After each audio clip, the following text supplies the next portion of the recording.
The following program contains graphic material and subject matter that may not be suitable for all audiences. Viewer discretion is advised.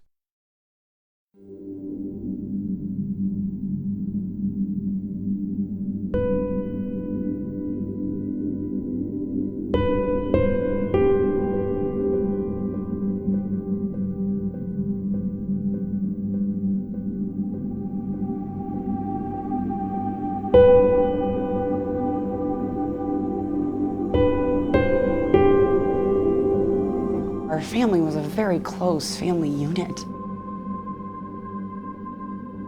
There are three of us kids. Danny was the oldest, I'm the middle child, and we have a younger brother.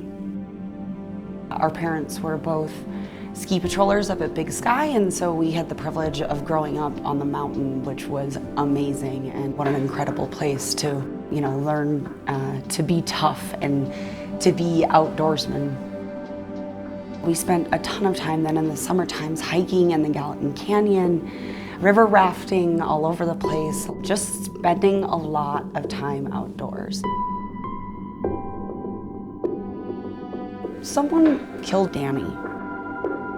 I've always known that there's no way that this was an accident. Someone was there with my sister, and someone did this to her.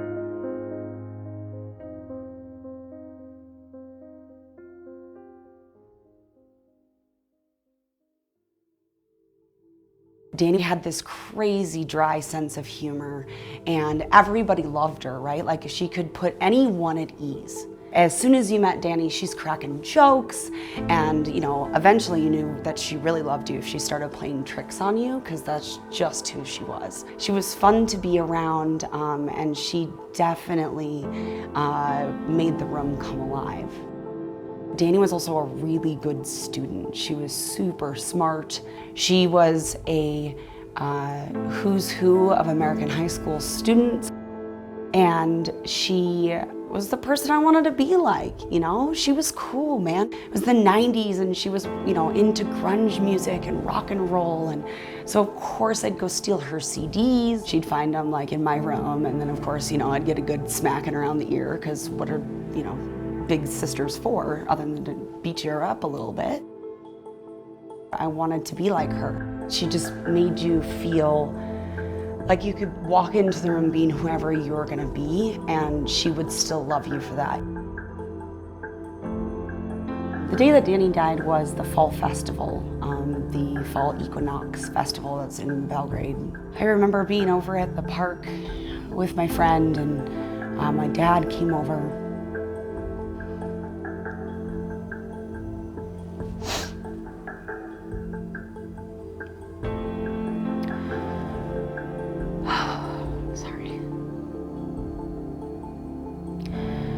I remember being over at the park, and my dad came over and told me that she was missing. And I was scared as hell.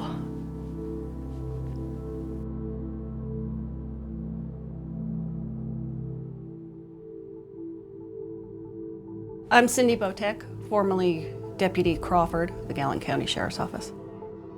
Danny left the residence where they lived in the city limits of Belgrade at about 11:30. Danny told her mom, Cheryl, she wanted to go to Cameron Bridge fishing access for a while. Cheryl gave Danny her own watch and told her to be home by 2 because the family was having friends over. And when she didn't show up, Mom went out there with a friend to look for her and found the truck there, but didn't find Danny.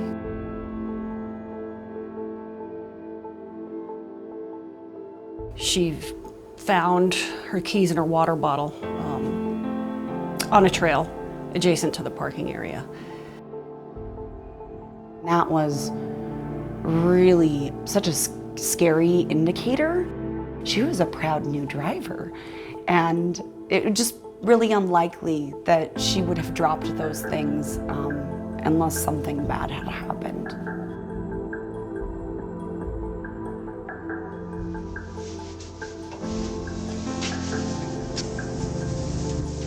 Right away we saw the keys and a water jug laying right in the path. I immediately felt a knot. It wasn't normal. I started running around, screaming, hollering,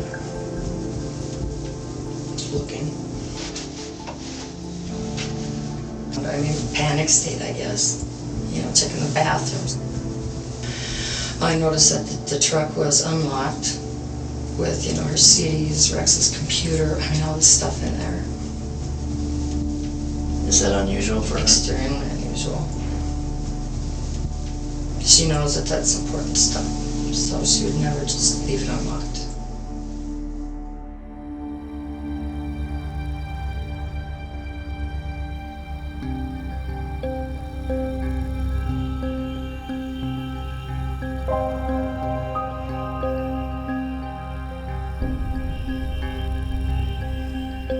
At approximately 13 minutes after 5 p.m., Belgrade resident Cheryl Houchins contacted the Gallen County Sheriff's Office and requested assistance in locating 15-year-old Danny.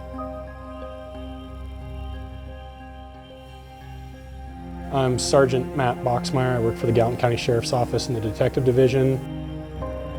Cameron Bridge Fishing Access falls in the jurisdiction of the Gallen County Sheriff's Office, and so deputies responded out there. I think it was approximately an hour later is when they called search and rescue in to continue the search. We got a call of a missing person down at the Cameron Bridge Fishing Access, and we went down there, found her car, and we started searching. We started at the road and started going south from there. As what we call a grid search, where everybody's side by side and you can see each other and see the ground in between you. We searched that all the way to where her vehicle was parked, and then it became dark. The river's right there. There's a lot of little water traps, beaver holes that you can fall into and break a leg pretty easy. We felt for our searchers that it was safer to proceed again in the morning. So we started buttoning things up and left. The search party was called off. It's really hard, obviously, in a thick area to be able to do a lot of searching in the dark, and it gets very dark here. However, there were family friends who remained on searching a little bit later that night. One of my dearest friends, his family lived really close to Cameron Bridge, and so they continued searching. The two individuals that located Danielle were brothers. They're from the Belgrade area. One of the brothers had received a phone call from his son, who was really good friends with Danielle's little sister, Stephanie. And the son pled with his dad to go out and look for Danielle because both him and his brother knew the fishing access well. They grew up there, they spent a lot of time out there, and it was under the son's insistence that he went out there.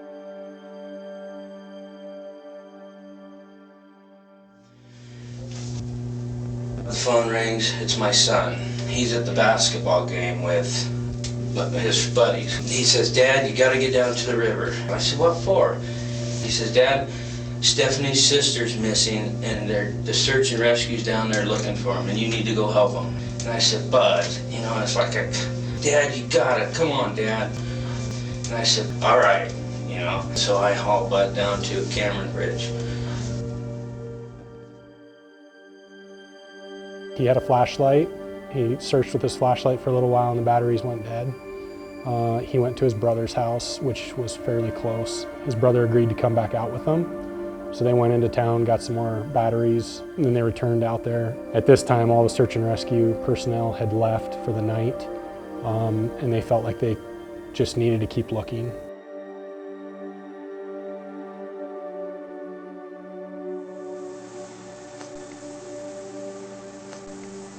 And we'd been there about 45 minutes. I was just getting ready to tell him, let's go. I said, man, what are we doing here? And then he just said, I found her. So I got closer and I looked and I seen her, the back of her head.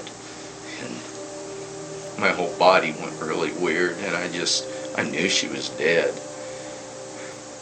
She's dead. I think those brothers were really affected when they found her, and I think they probably have that image of her blazoned in their minds, and God only knows what will remind them of that, but I'm sure it comes to their mind till this day. As soon as I realized it was her, I got real scared. I went back and got in a car, and then we driving out, and then another guy come in a truck, and he said he was the dad.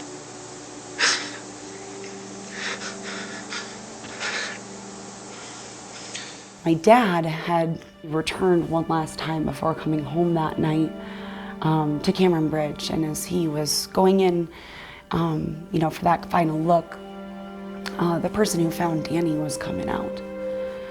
And so he let him know right away that he had found Danny and that she was dead.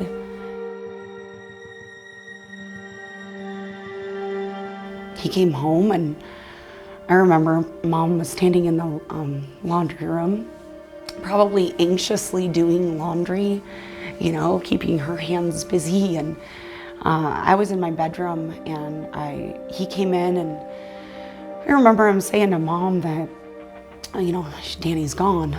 And Mom, ever the optimist, was like, no, they're gonna find her. They're gonna find her in the morning. And he said, no, they found her. She's gone.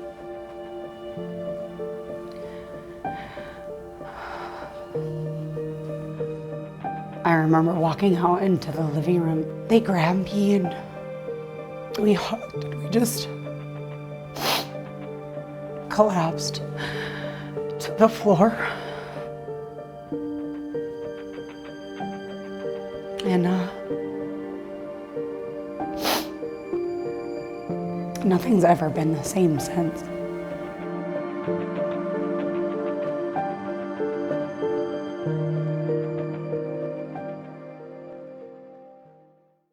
Coming up after the break.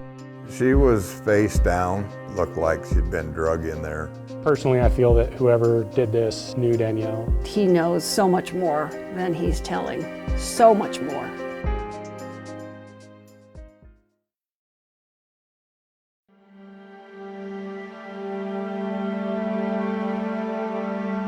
Somebody killed Danielle out there. Why, I don't know. I've been in search and rescue for 35 years. Anytime you deal with a body, it sticks with you. She was face down, her shirt and bra were pulled up to her neck, and she was covered in mud, a lot of mud.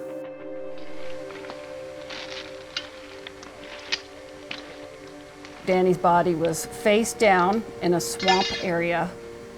Her face was fully submerged in the water, and her left arm was up above her head, her right arm down towards her side.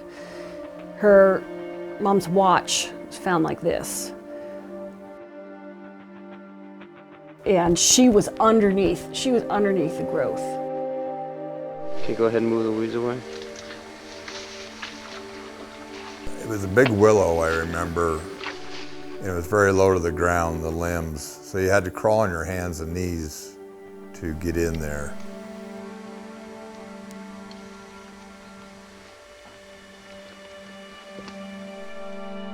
She was drugged there. I know she was drugged there. That's how the watch got there. It's almost like somebody maybe was trying to hide her, at least for the time being.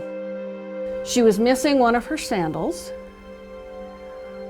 That sandal was found the next day, farther away from her body.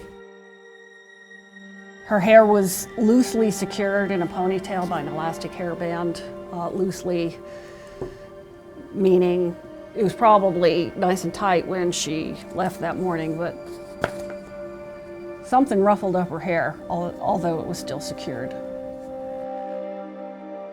They took Danielle to the Montana State Crime Lab in Missoula for an autopsy. She did have some injuries, bruises, scrapes. They were on her head, the back of her neck, front of her face, her legs. I remember the scratches. You know, she's got them over here, which happens if you're trying to get someone to get their hands off of you from behind, or if you're maybe running away from somebody in a wooded area.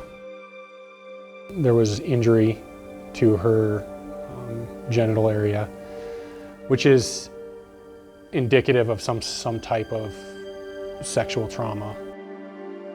Interesting part, the laryngeal lumen contains an abundant material consistent with mud, which means we found mud down in here, which means she inhaled mud.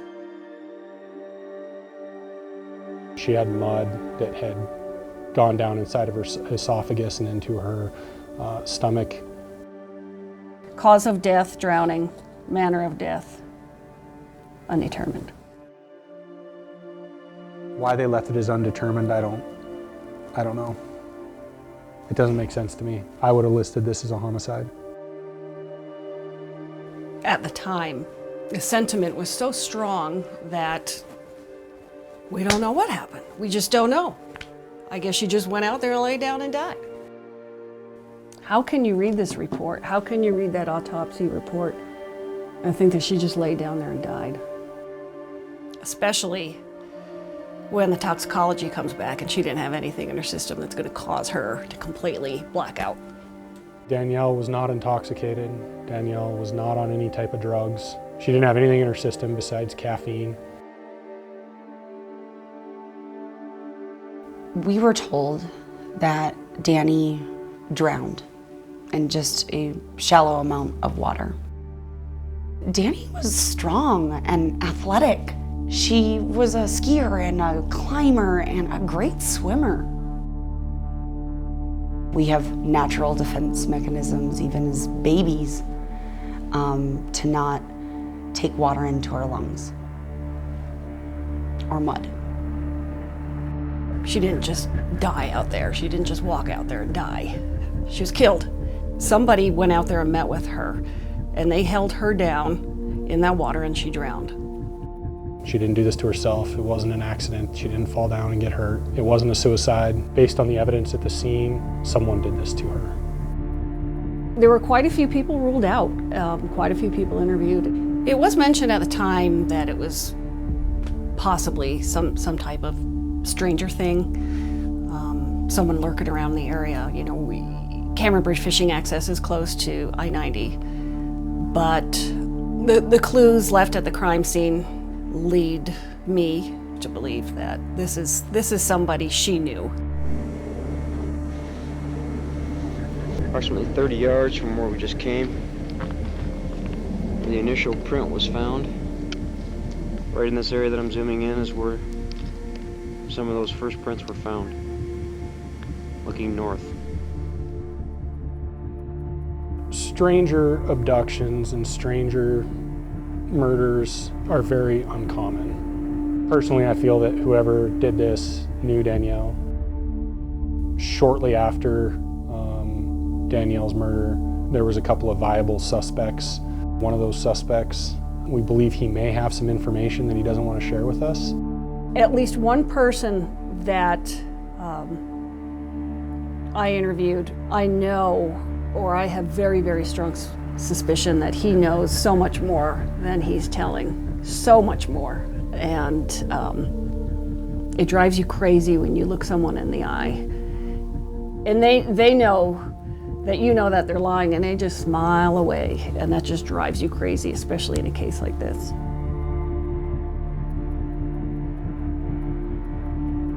During the autopsy, they found some foreign hairs on Danielle's body. The hairs that were located were naturally shed arm hairs. They were inconsistent with Danielle's hair. They were found on her underwear. They were brown in color, and they did not have root material on them, so they were naturally shed. Those hairs were compared to known hair standards from friends and family. We haven't found a match so far. Back when this occurred, I don't believe our crime lab was using DNA at the time. If they were, it was very, very new. Nowadays, they have advances in technology. They can do mitochondrial DNA on the actual shaft of the hair if you don't have a root. All those hairs that were examined back in 1996 are going to be sent to a private lab to have them reanalyzed. Advancement in the technology is really gonna, that's what's gonna solve this case for us, absolutely.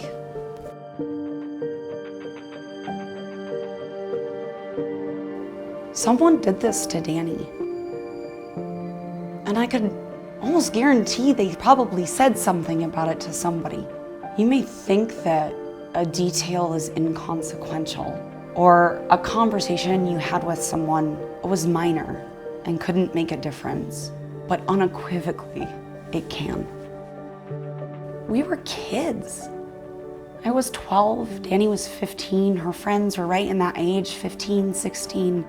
Maybe you got interviewed by the sheriff's department and they were scary. God knows I was scared. But we're all adults now. We have our own lives, we have our own careers, our own hurts. I just want to ask anyone who thinks that they have a small detail, small to big, to reach out. And if that person can find the courage to come forward, they can help me heal. There are people out there that know what happened to Danielle. She deserves justice. She deserves to be heard. It just tears me apart and it hurts. It hurts all the time. I think about her, but I don't mind because it's part of what gives me purpose. I've been thinking about this for quite a bit, and kind of one of those, you start knocking the cobwebs off and start thinking about it again, once you try to forget them. I want the public, I want everyone to know that Danielle was loved.